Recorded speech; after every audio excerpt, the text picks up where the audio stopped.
Hello everyone, my name is Amol More and welcome to our channel Solutions by Amol More. So today we are going to understand rotation theorem, which is a very important and easy topic in complex numbers. But students might tend to remember it as a formula, which makes it difficult for them to apply rotation theorem in usual sums. So today we are going to understand the derivation of rotation theorem in detail and the clarity of the concept behind it. So let us start. Okay, so we have a complex number z1, let us say. Z1 can be represented in Euler's form as R into e raised to I alpha. That means the argument of a complex number is alpha. The angle it makes with the positive direction of x-axis is alpha. Let us say R is the modulus of the complex number. That is the length of the complex number. So I can actually make a diagram out of it. Let me say this is my real axis and this is my imaginary axis, and I'm making z1. So z1 is actually this. Okay, so this particular angle is alpha. Now imagine if I were to rotate z1 by an angle theta in the anti-clockwise direction, what would happen? The z1 would be rotated like this. It's like the door. So this angle would be equal to theta, and this new complex number is z2. But you must have noticed that I have just rotated z1 by an angle of theta in the anti-clockwise direction. That's it. Nothing much I have done. So the magnitude of z1 and magnitude of z2 is actually the same. By using Euler's form, you can write down z2 as r into e raised to I. But if you check out the argument of complex number z2, it will not just be theta, not just be alpha, but it will be alpha plus theta, because that is the angle it makes with the positive direction of real axis or x-axis, which we call. So this will be alpha plus theta. As I had not done any changes in the magnitude of the complex number, the magnitude is still the same, which is r.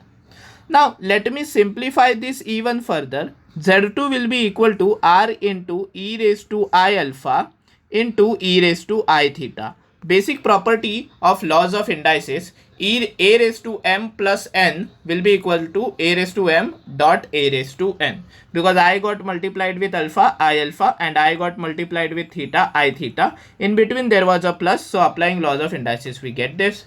Now if you observe keenly, you will notice that this particular part is nothing but z1, as you can notice over here. So naturally you will be tempted to write down z2 is equal to, this particular part will be replaced by z1 into e raised to I theta. Now if you observe carefully, this z1 got rotated by an angle of theta in the anti-clockwise direction in order to give you z2, which is the new complex number. So very easy. So z2 equal to z1 into e raised to I theta is your basic understanding of rotation theorem in complex number. What does that mean? After rotating a particular number z1 by an angle theta in the anti-clockwise direction, I get what? I get z2, right? Okay. Now suppose the magnitude of z1 and magnitude of z2 were not the same, then what would you have done? That is also very simple. Let us start. Suppose z1 was equal to r1 into e raised to I theta. Let us take alpha, because earlier we had taken alpha, and z2 is something else. Z2 is r2 into e raised to I alpha plus theta, something like this. It means what? Let me express this diagrammatically first. So let me first rub z2. Z2 we will write down after drawing z1 again. So this is your complex plane, and suppose you have z1 like this, making an angle of alpha with the positive direction of real axis. This is your z1. Okay, now it got rotated by an angle theta in the anti-clockwise direction. but its magnitude got changed. Okay, the magnitude is literally not the same right now. So this is your new complex number Z2. Now, how can we apply the new logic behind this? So the problem is the magnitude of Z1 and magnitude of Z2 is not really the same. So this rotation theorem cannot be applied very easily. So what can I do? I can do one thing. I can convert both of them into unit vectors like we do in vectors. Now how will we do that? I will change the color of the pencil and let me say I converted Z1 into its unit vector, and this is my unit vector. So obviously the unit vector can be written as Z1 upon mod of Z1.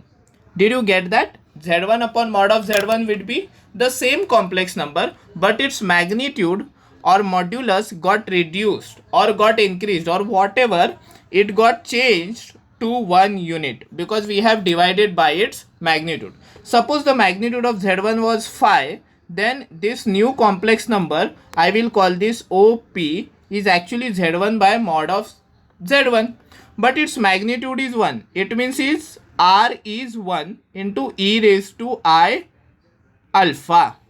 Okay, because we needed the complex number in the Euler's form. We converted the R to 1. Now it is very easily converted to 1 into e raised to I alpha.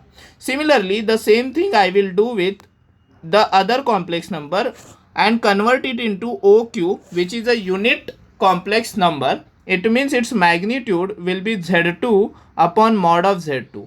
Once you divide the complex number by its own magnitude, it gets converted into a unit complex number. It means its magnitude turns out to be 1. So again, R into e raised to I into the argument. Argument, if you check, alpha plus theta. So this will be equal to alpha plus theta. Now observe carefully that this will be Z2 upon mod of Z2 equal to e raised to I alpha into e raised to I theta. But we have already seen that e raised to I alpha is nothing but Z1 by mod of Z1. So I can naturally replace that like this. Z2 upon mod of Z2 is equal to e raised to I alpha would be replaced by Z1 by mod of Z1 into e raised to I theta. Right? So this can be further written as Z2 upon mod of Z2 equal to Z1 upon mod of Z1 into e raised to I theta, where theta is the anti-clockwise rotation. Or else you can also write down Z2 by Z1 is equal to mod of Z2 upon mod of Z1 into e raised to I theta. Whichever ways you want to remember this. I particularly like this way of remembering things because it is very intuitive, because those both are unit vectors or unit complex numbers and they are just multiplied by the rotation angle in the anti-clockwise direction, that is into e raised to I theta. Now what if this origin was not there and there was some another complex number? How would you have deal with it?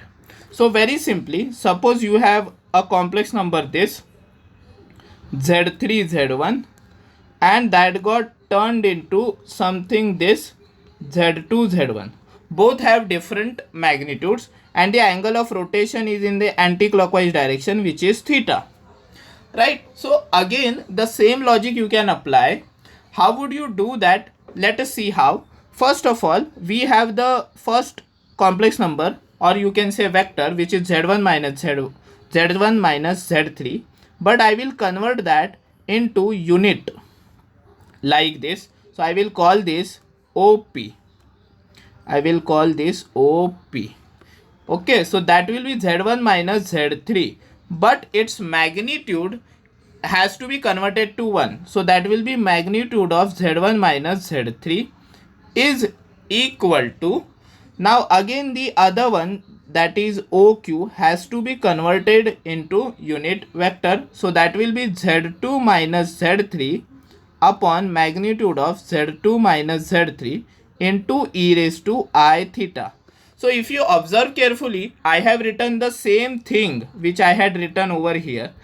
only there is a shift of origin, you can say that instead of origin we have another complex number which is Z3. So this O will turn out to be some A. That's it. So and vectors we know they are P A. क्या होता है? It is what? It is P bar minus A bar. So Z1 minus Z3 upon mod of Z1 minus Z3, Z2 minus Z3 upon mod of Z2 minus Z3 into e raised to I theta. Now how to remember things very clearly for rotation theorem? So it's very simple. You can remember it like this. Let us say this is your Z3, this is your Z1, and this is your Z2, and they are rotated by an angle theta. How do you remember stuff? So after rotation in anti-clockwise direction, always remember, consider the rotation anti-clockwise so that it becomes very easy for you. So you can remember this as F upon I is equal to magnitude of F upon magnitude of I into e raised to I of angle. That's it. Now what is F? F is the final vector. What is I? I is the initial vector, or else F is the final complex number and I is the initial complex number. When you consider anti-clockwise direction, Z3 minus Z1 will Z1 minus Z3 will become initial complex number, and Z2 minus Z3 will become final complex initial complex. Oh sorry, this is initial complex number and this is final complex number. So final complex number will be equal to Z2 minus Z3, and initial complex number is Z1 minus Z3, and their moduli Z mod of Z2 minus Z3 upon mod of Z1 minus Z3 into e raised to I theta. So this is a very simple trick, neat trick in order to understand how to remember the rotation theorem. Because over here you can see I had converted this. Z2 was final and Z1 was initial, and this was modulus of final and this was modulus of initial into e raised to I of angle of rotation. Okay, this was final and this was initial. Okay, now let me try and make you some sum out of it so that you can make more idea about it. Let us say, suppose a complex number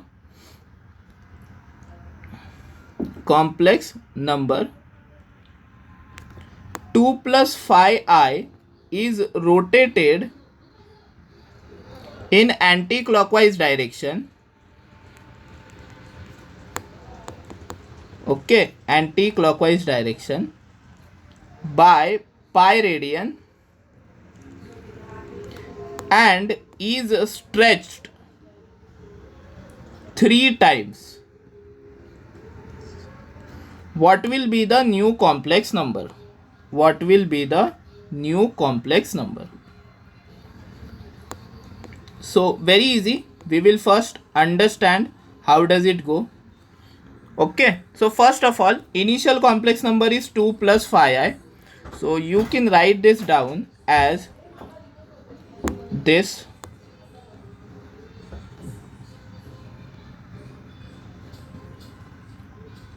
Okay, so 2 plus phi I is somewhere here, that is your Z1. Join this, and that is rotated through an angle of pi. That means this will be something like this, and that is your new Z2. Okay, Z1 becomes Z2. Now some people might know that if you do it by pi radians, it actually becomes minus Z. But over here we have changed the magnitude as well, so we will go accordingly. Oh, okay. Now our trick was final upon initial equal to mod of final upon mod of initial into e raised to I of angle of rotation. Angle of rotation, if you see anti-clockwise, it is pi. Now what is final? Final is Z2.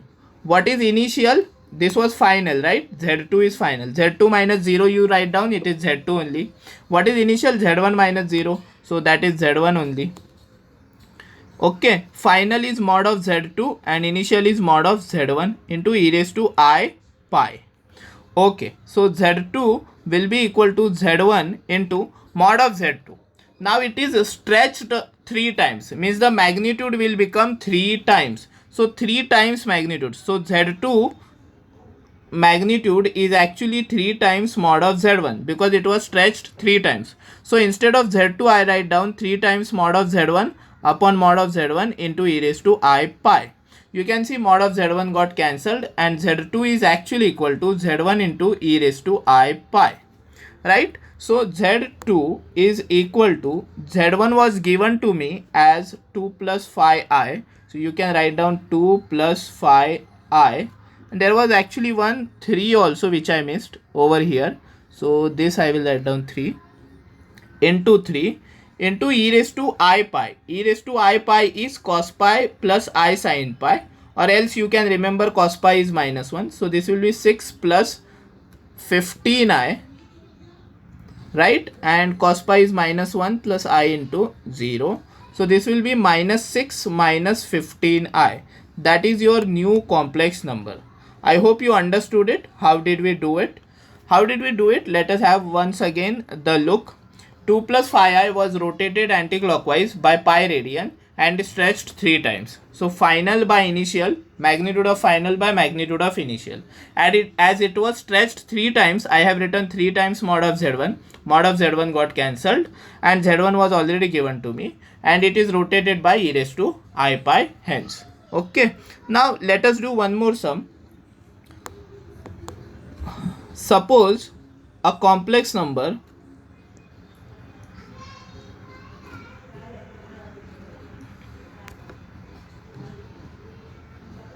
root 3 plus I is rotated by 90 degrees in anti-clockwise direction. Okay, anti-clockwise direction. And its magnitude is doubled.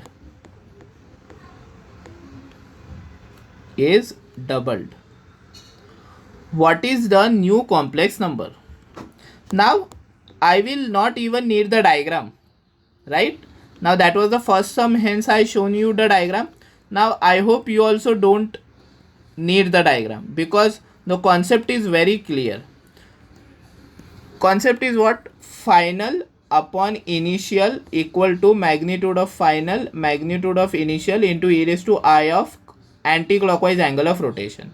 Final we will call z2, initial we will call z1, and mod of final is actually stretched 2 times because doubled a.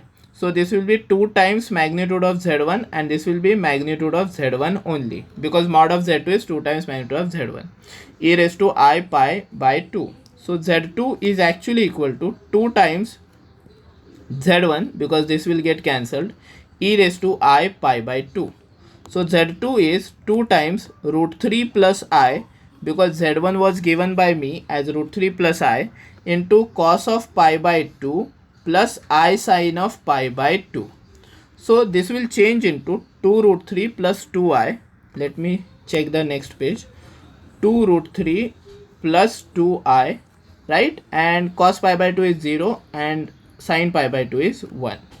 So fundamentally you have 2 root 3 plus 2i and into the bracket I. So this will turn into 2 root 3i plus 2 into I square. As we all know, 2i square. I square is minus 1. So this will turn into minus 2 and that was 2 root 3i. So your new complex number, as you have noticed, is minus 2 plus 2 root 3i. So very easy. Now let us take one more example. Okay, let us take one more example in which there will be clockwise rotation. Okay, then we'll understand how to do it. Suppose a complex number number 1 plus I is rotated in clockwise direction. Okay, direction by pi by 2 radian, pi by 2 radian, keeping the magnitude same, magnitude same. what will be the new complex number? What will be the new complex number? Okay, so you don't have to worry actually. The concept that I have told you is pretty clear. What is the concept? Concept is final upon initial is equal to mod of final mod of initial and e raised to I of angle of rotation in anti-clockwise direction. So final we will call Z2, initial we will call Z1, and magnitudes are same. So mod of Z2, mod of Z1 actually will get cancelled into e raised to I. Now I had told you that angle should be in anti-clockwise sense, but they have given the angle in clockwise sense. So you don't have to worry, you have to just write down this e raised to I minus pi by 2. If your angle is not in anti-clockwise sense, it is given in clockwise sense, you have to just take the angle negative, because that is the case. Anti-clockwise angles are positive and clockwise angles are negative, and all your tasks are done. So Z2 will be actually equal to Z1 into e raised to I minus pi by 2, and Z1 was 1 plus I, and this will be cos of minus pi by 2. Okay, e raised to I minus I theta everyone knows, I guess. E raised to minus I theta. What is it? Cos theta minus I sin theta. So I don't have to go through the whole thing, right? So this will be cos pi by 2 minus I sin pi by 2, right? So this turns out to be 1 plus I into 0 minus I, because sin pi by 2 is 1. So minus I will get multiplied. So minus I and minus I square. Okay, I square is minus 1. So here minus I minus minus 1. So Z2 will turn into what? 1 minus I. So Z2 is actually minus minus 1 is 1. 1 minus I. So this ways, whenever clockwise rotation is given, don't be confused. Just go with the flow that 1 plus I was rotated. So 1 plus I is initial. Okay. And new complex number will be Z2. And the angle of rotation you have to just negate it, and you will get your final answer correct. So this is how you apply the concept of rotation in complex numbers. The very basic funda is final upon initial is equal to mod of final upon mod of initial into e raised to I of theta, where theta is the angle in anti-clockwise direction. So that is it for today, guys. In this video of concept of rotation or rotation theorem in complex numbers, I am going to upload more questions on rotation theorem in coming days. So if you like this video, just keep on following the playlist of complex numbers so that you can get more questions based on the same concepts. So आज के लिए बस इतना ही. This is your friend Amol More saying bye bye to you.